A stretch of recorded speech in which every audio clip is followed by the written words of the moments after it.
अच्छा, next question है question number 5। How can electric potential be high when electric potential energy is relatively low. Question ये है कि how can electric potential be high when electric potential energy is relatively low. यानी जब potential energy low हो, relatively low हो, तो potential high कैसे हो सकता है। तो देखें, पोटेंशियल जो है, अगर हम एक यूनिफॉर्म इलेक्ट्रिक फील्ड लें तो उस केस में हमने ये पहले भी देखा था कि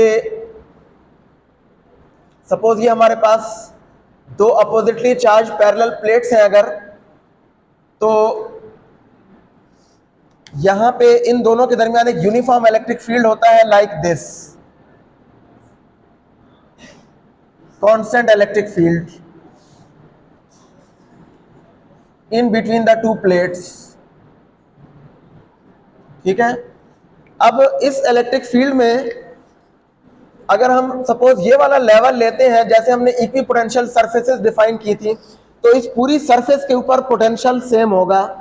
late this is VA potential at this level and say potential at this level is VB। ठीक है। तो देखें, यहां पे पोटेंशियल हाई है और यहां पे पोटेंशियल लो है। अब अगर हम पोटेंशियल एनर्जी को कंसीडर करें, तो अगर हमारे पास पॉजिटिव चार्ज हो तो पॉजिटिव चार्ज की पोटेंशियल एनर्जी यहां पे ज्यादा होगी, यहां पे कम होगी। तो पॉजिटिव चार्ज की पोटेंशियल एनर्जी उसी तरह से वेरी कर रही है जिस तरह से पोटेंशियल वेरी कर रहा है। ठीक है। But if we have a negative charge, तो नेगेटिव चार्ज की पोटेंशियल एनर्जी, सपोज यहां पे हमारे पास एक नेगेटिव चार्ज है Q, तो इसकी पोटेंशियल एनर्जी यहां पे ज्यादा होगी और यहां पे कम होगी। ठीक है। So in this situation, for a uniform electric field,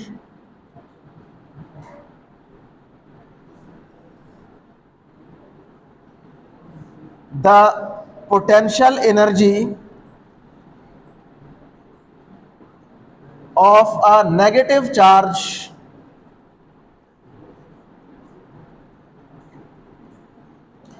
ठीक है, the potential energy of a negative charge is relatively low where the potential is high।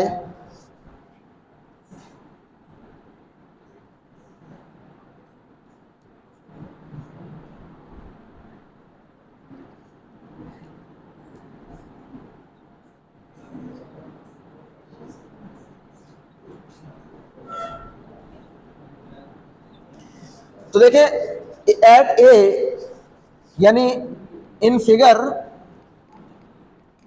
VA is greater than VB, potential at A is greater than potential at B, but the potential energy of charge, negative charge, which will be UA here, इसकी potential energy यहां पे कितनी होगी UA और यहां पे होगी UB। So UA is smaller than UB। ठीक है। UA is less than UB।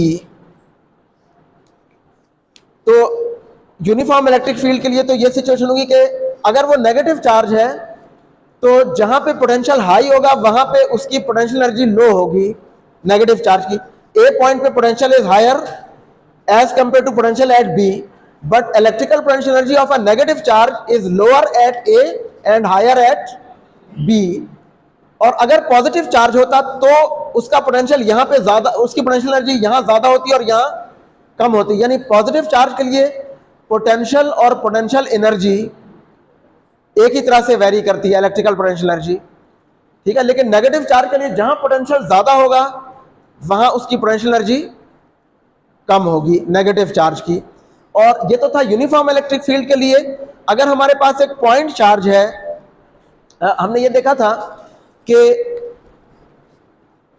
ये दूसरा इसका केस है for 2 point charges Q1 and Q2। अगर हमारे पास 2 पॉइंट चार्जेस एक दूसरे के इलेक्ट्रिक फील्ड में हो तो क्या सिचुएशन होती है? उस केस में जो पोटेंशियल एनर्जी होती है of one charge relative to the other U, ठीक है, इसको हम लिखते हैं as K Q1 Q2 over R। ठीक है, यानी अगर हमारे पास एक चार्ज Q1 है, suppose this is source charge, a positive charge, और दूसरा चार्ज यहां पे है Q2, से दिस इज नेगेटिव चार्ज। तो देखिए, अब जितना आप इस चार्ज के करीब आते जाएंगे तो उतना पोटेंशियल एनर्जी इस चार्ज की पोटेंशियल ज्यादा होगा, लेकिन इस चार्ज की पोटेंशियल एनर्जी कम होगी क्योंकि ये नेगेटिव में है। तो यहां पे इस केस में पोटेंशियल देखिए, पॉइंट चार्ज का पोटेंशियल, इलेक्ट्रिक पोटेंशियल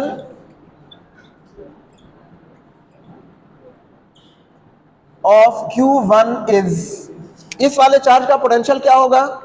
वो होगा V is equal to K Q1 over R at a distance R from Q1। Suppose ये Q1 से R डिस्टेंस ये है, तो देखें यहां पे इस चार्ज का पोटेंशियल होगा K Q1 ओवर R, और जितना आप चार्ज के करीब आएंगे ये पोटेंशियल ज्यादा होता जाएगा, लेकिन नेगेटिव चार्ज की पोटेंशियल एनर्जी कम होती जाएगी because it is in negative. ये Q2 नेगेटिव में, ये हमारे पास हो जाएगा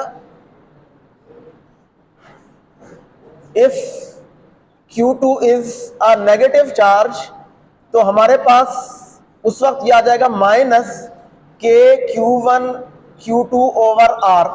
तो देखें, अब जितना आप R को कम करेंगे तो ये क्योंकि नेगेटिव में वैल्यू है, ठीक है, ये वैल्यू उतनी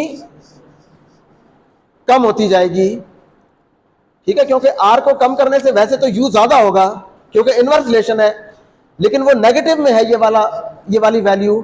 तो नेगेटिव में जितना ग्रेटर नंबर होता है उतना वो स्मॉलर होता है। सो पोटेंशियल इज, यहां पे in this situation here, as R is decreased, potential is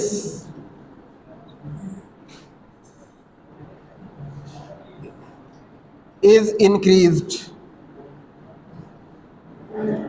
but the potential energy of Q2, which is a negative charge, is decreased।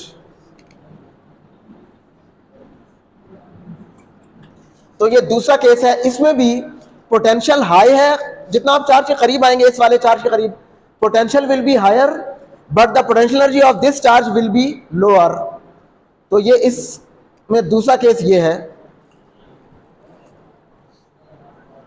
अच्छा, अगला क्वेश्चन है, can the potential of a non uniformly charge sphere be same as that of a point charge?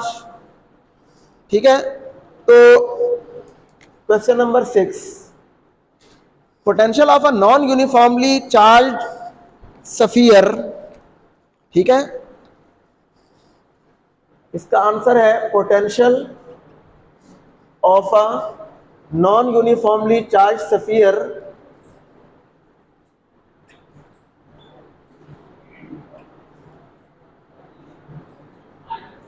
is not same as that of a point charge, ठीक है, as that of a point charge, ठीक है, because that is a non uniformly charged sphere, ठीक है, because the sphere is non uniformly charged,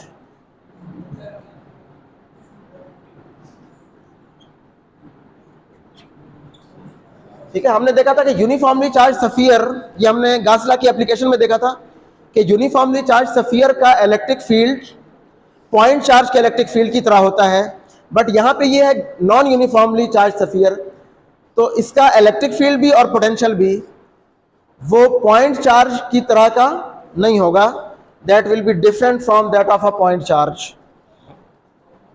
next question है, will the energy stored in three capacitors be greater when they are connected in series और in parallel.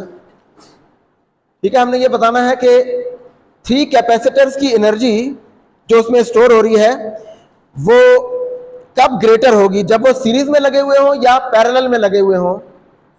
तो देखें, series के case में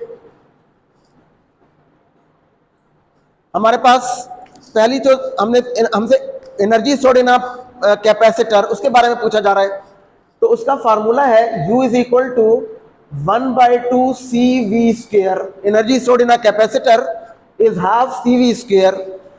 now ये energy capacitance पे directly depend कर रही है। This equation implies that U is directly proportional to the capacitance. और कैपेसिटेंस कब ज्यादा होगी, अब हमने देखना है कि सीरीज में कैपेसिटेंस ज्यादा होगी या पैरेलल में। तो हमने ये पहले भी देखा था कि फॉर सीरीज कॉम्बिनेशन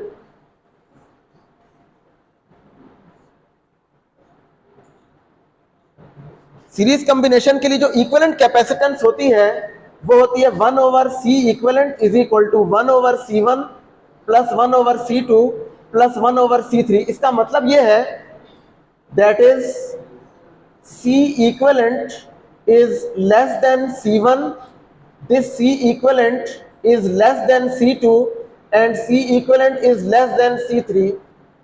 ठीक है, ये इस केस में C equivalent C1 से भी कम होगी, C2 से और C3 तीनों से कम होगी। तो इसका मतलब है सीरीज कॉम्बिनेशन के फॉर्म में जो इक्विवेलेंट कैपेसिटेंस है, ठीक है, हमारे पास कॉम्बिनेशन के केस में इसको हम लिख सकते हैं, कॉम्बिनेशन के लिए हम लिखेंगे U is directly proportional to C equivalent. C की बजाय C इक्विवेलेंट आ जाएगा। तो देखिए, सीरीज कॉम्बिनेशन में जो इक्विवेलेंट कैपेसिटेंस है वो इन तीनों से कम होगी, और पैरेलल कॉम्बिनेशन में जो इक्विवेलेंट कैपेसिटेंस होती है that is C equivalent is equal to C1 plus C2 plus C3। इस केस में C equivalent it is greater than C1, it is greater than C2 and it is greater than C3। इन तीनों से ये C equivalent की value ज्यादा होगी। So from this equation or this relation we can see that so the energy stored in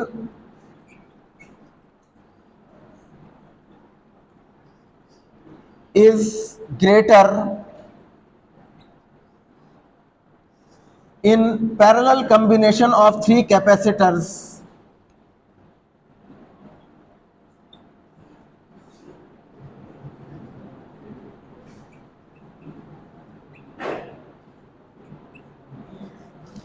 energy parallel combination में ज्यादा होगी क्योंकि पैरेलल कॉम्बिनेशन में कैपेसिटेंस ज्यादा है, इक्विवेलेंट कैपेसिटेंस ज्यादा है पैरेलल कॉम्बिनेशन में। इसलिए पैरेलल कॉम्बिनेशन में अगर वो तीन कैपेसिटर्स कनेक्टेड होंगे तो energy stored will be greater in that case. ठीक है, अच्छा, अगला क्वेश्चन है, can different equipotential lines cross each other. तो ये मैं यहां लिख देता हूं, question number 8, different equipotential surfaces or lines cannot cross each other। ठीक है,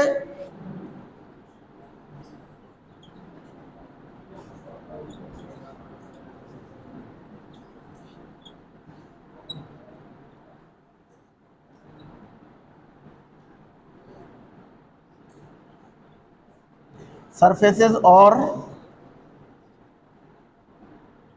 lines cannot cross each other because in this case at the point of intersection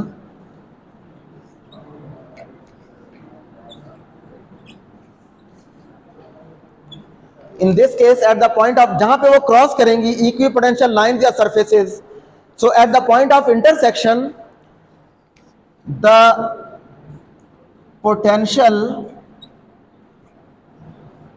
will be same for different lines, which is impossible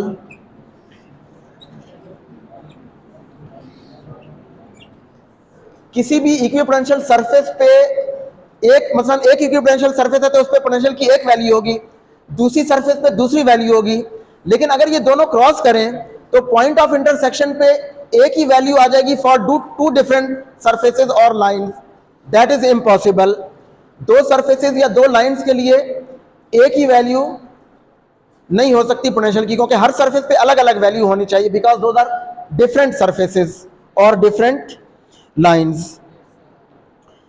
अच्छा, उसके बाद अगला question है, water has a large dielectric constant but it is rarely used in capacitors. Why? Capacitors की plate के दरमियान हम dielectric रखते हैं। क्वेश्चन ये है कि वाटर का डाइलेक्ट्रिक कांस्टेंट तो ज्यादा है, तो हम उसको कैपेसिटर की प्लेट्स के दरमियान क्यों नहीं यूज करते एज अ डाइलेक्ट्रिक? तो रीजन इसकी है कि उसका डाइलेक्ट्रिक कांस्टेंट तो ज्यादा है but it has a very low dielectric strength. इसकी डाइलेक्ट्रिक स्ट्रेंथ बहुत कम है। डाइलेक्ट्रिक स्ट्रेंथ क्या होती है? That is the maximum value of the electric field that the material can withstand for a given applied electric field before becoming conductive। ठीक है, यानी conduction properties show करने से पहले पहले जितने इलेक्ट्रिक फील्ड को वो बर्दाश्त कर सकता है वो मटेरियल, उसको हम कहते हैं डाइलेक्ट्रिक स्ट्रेंथ। उस डाइलेक्ट्रिक स्ट्रेंथ के बाद अगर इलेक्ट्रिक फील्ड ज्यादा होगा तो वो फिर कंडक्शन शुरू हो जाएगी। ठीक है, इलेक्ट्रिक कंडक्शन शुरू हो जाएगी और वो मटेरियल फिर डाइलेक्ट्रिक के तौर पे बिहेव नहीं करेगा। तो क्योंकि वाटर का डाइलेक्ट्रिक स्ट्रेंथ बहुत कम है, इसलिए हम इसको एज अ डाइलेक्ट्रिक यूज नहीं करते। और एक और क्वेश्चन है, how can you increase the capacitance of a capacitor? तो ये पहले हमने देखा था, कैपेसिटेंस ऑफ अ कैपेसिटर का फार्मूला था A epsilon naught epsilon R over D. ठीक है, तो कैपेसिटर की कैपेसिटेंस इंक्रीज कर सकते हैं by increasing area of the plates, by placing a dielectric material और by decreasing the distance between the two plates. ठीक है, कैपेसिटेंस का जो फार्मूला है वो हमारे पास है C is equal to A epsilon naught epsilon R divided by D. तो देखिए, कैपेसिटेंस ज्यादा करने के लिए हमें क्या करना पड़ेगा? या तो आप एरिया ऑफ प्लेट को ज्यादा करें या डाइलेक्ट्रिक मीडियम यूज करें जिसकी एप्सिलॉन आर की वैल्यू ज्यादा होगी तो कैपेसिटेंस ज्यादा हो जाएगी, या डिस्टेंस बिटवीन द प्लेट्स को कम कर दें। सो इन तीनों तरह से हम कैपेसिटर की कैपेसिटेंस इंक्रीज कर सकते हैं। ठीक है।